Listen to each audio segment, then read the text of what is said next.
So it's my pleasure to introduce Charlton Jules Romero, but for most people who know him, they just call him Chally. Chally is the General Secretary of the TS in the Philippines. He's a third generation Theosophist, and he's currently the National President and General Secretary in the Philippines.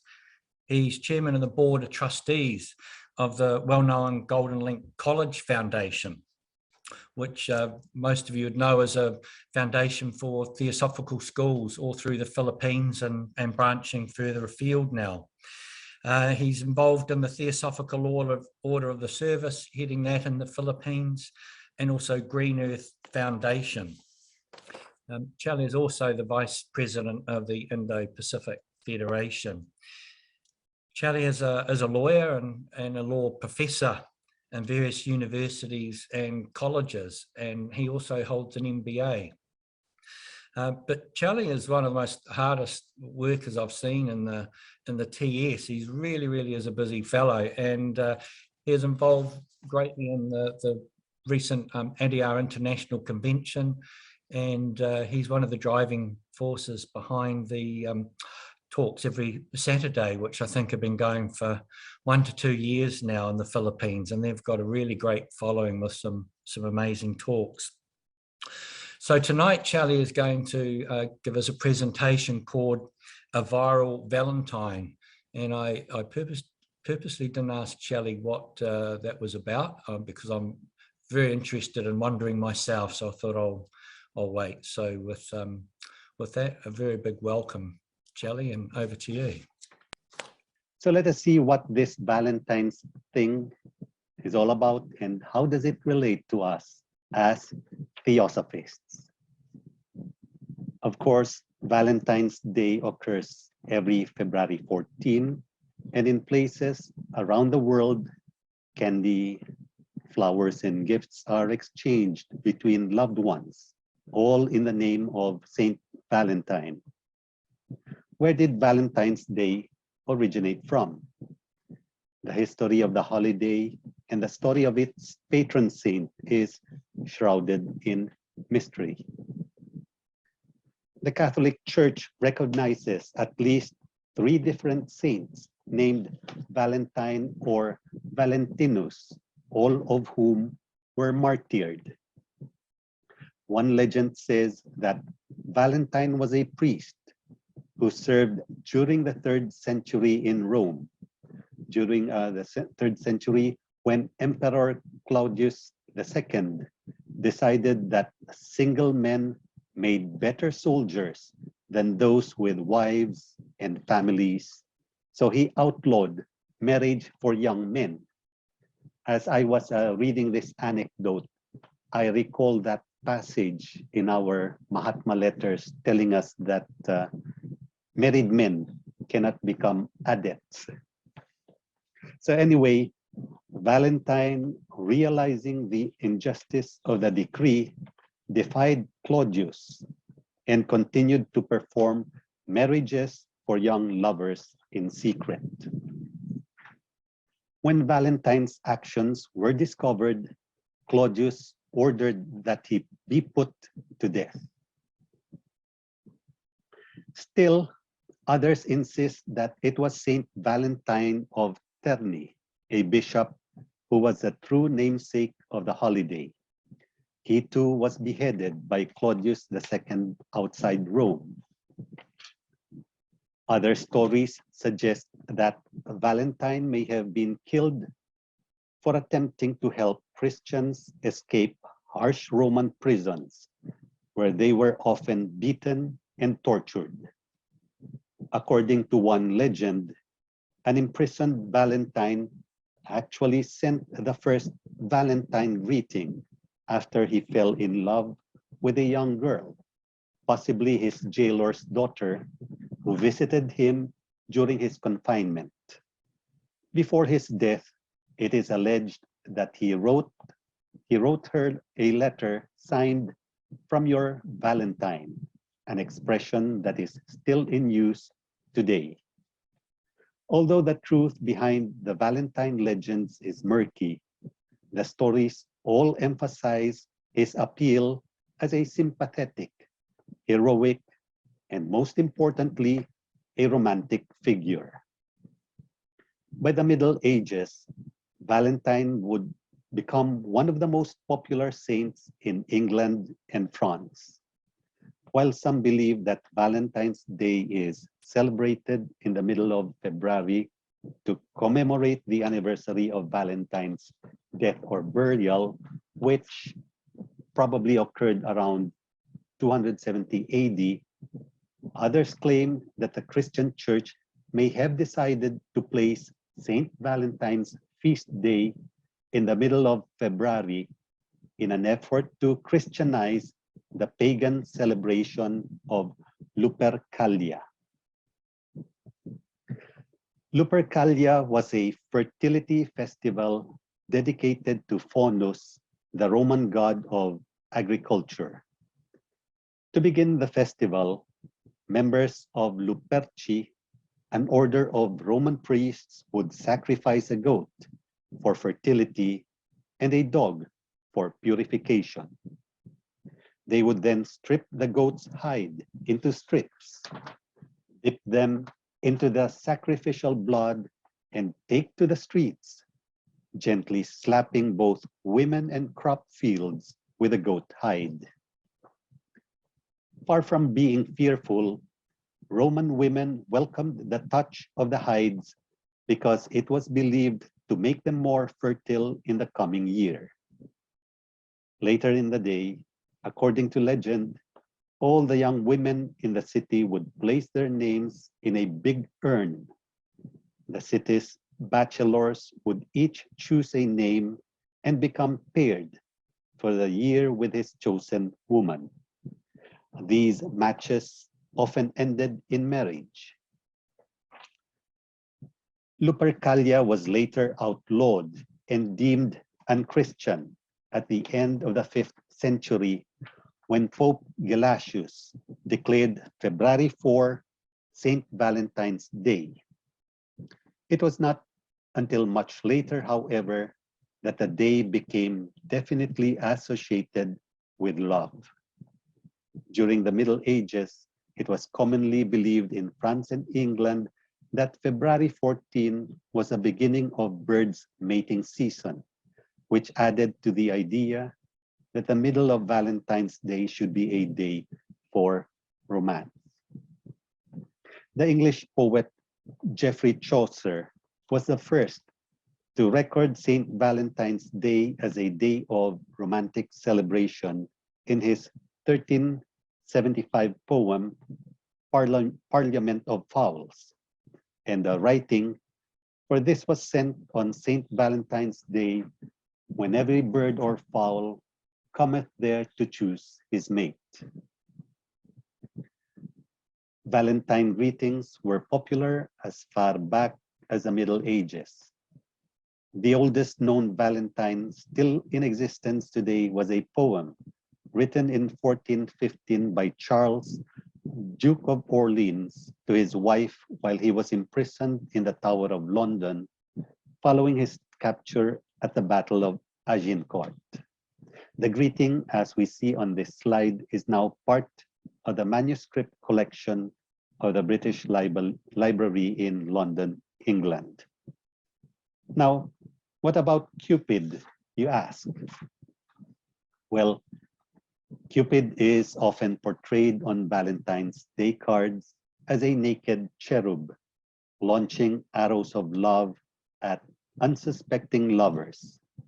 But the Roman god Cupid has its roots in Greek mythology as the Greek god of love, Eros. Some say he is the son of Nyx and Erebus, others of Aphrodite and Ares. Still others suggest he is the son of Iris and Zephyrus, or even Aphrodite and Zeus. Eros was a handsome immortal who played with the emotions of gods and men, using golden arrows to incite love. It wasn't until the Hellenistic period that he began to be portrayed as the mischievous chubby child later on seen on Valentine's Day cards. Valentine's Day began to be popularly celebrated around the 17th century. In the late 1940s, Esther A. Howland began selling the first mass-produced Valentines in America. Howland, known as the mother of Valentine, made elaborate creations with real lace, ribbons, and colorful pictures known as scrap. By the middle of the 18th century, it was common for friends and lovers of all social classes to exchange small tokens of affection or handwritten notes. And by 1900, printed cards began to replace written letters. Now we go to the attempt of philosophers, scientists, trying to figure out and define love. Ancient Greek philosophers identified 6 forms of love. Essentially, familial love, in Greek, storge, friendly love or platonic love, or philia, romantic love, eros, self-love or philosia, just love, xenia, and divine love as agape. Modern authors have distinguished further varieties of love: unrequited love, empty love, companionate love, consummate love, infatuated love, self-love, and courtly love. Numerous cultures have also distinguished other variants of these states as culturally unique words, definitions, or expressions of love in regard to specified moments currently lacking in the English language. Also, scientific research on emotion has increased significantly over the past 2 decades.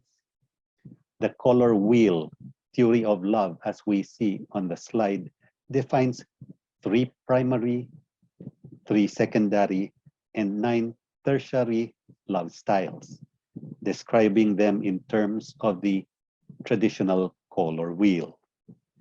The triangular theory of love suggests intimacy, passion, and commitment are core components of love. So for example, above you have eros, at 5 o'clock you have ludos, and at 8 o'clock storge. And if you have a mix of eros and ludos, it is considered obsessive love or mania. So this was proposed by the psychologist John Lee in his book, The Colors of Love. Love has additional religious or spiritual meaning. This diversity of uses and meanings, combined with complexity of the feelings involved, makes love unusually difficult to consistently define compared to other emotional states. So no word has perhaps been so much abused in our age as love. But where does theosophy come in? It has been observed that earthly love is indeed an alluring and deceptive shadow, and sometimes a perversion of ethereal love. In The Secret Doctrine, H.P. Blavatsky explains that Fohat, or eros, in the phenomenal world is that occult, electric, vital power which, under the will of the creative logos, unites and brings together all forms, giving them the first impulse, which becomes in time law. But in the unmanifested universe, Fohat is no more this than Eros is the later brilliant winged Cupid or love. True love is a creative force that emanates from the one logos, and its expression is under the universal law of cosmic and human interdependence. The love of which Christ spoke of cannot be grasped without reference to the law of love, which is set forth in the key to Theosophy. As mankind is essentially of one and the same essence, and that essence is one, infinite, uncreate, and eternal. Whether we call it God or nature, nothing therefore can affect one nation or one man without affecting all other nations and all other men. So true love can never be a divisive force, but always has a universally beneficent and unifying effect. True love is constant and immortal because it springs from the immortal and steadfast nature of the human soul. Finite love, on the other hand, is born of the perishable part of human and becomes a chain of enslavement rather than an abiding bond of communion and cooperative endeavor. The Indian academic and philosopher Raghavan Iyer declares, "He alone who loves lives." Love is the drive towards the unity of the separated. The separation presupposes an original unity. The restlessness in love is only a dim reflection of the divine discontent of the soul, but it could act as a barrier to the union of the soul with nature if it is channeled merely through personal and material forms of expression. The active and creative element in love is the urge of the human soul to participate in the work of cosmic and human evolution. Human love could become a bridge between the animal and the divine aspects of love, provided the desire to ascend through lower to higher forms of love is continually nourished and sustained. Yes, nourished and sustained. And we can better understand all of these things in context if we have an understanding of what we are made up of, or what we usually refer to as the constitution of the human being.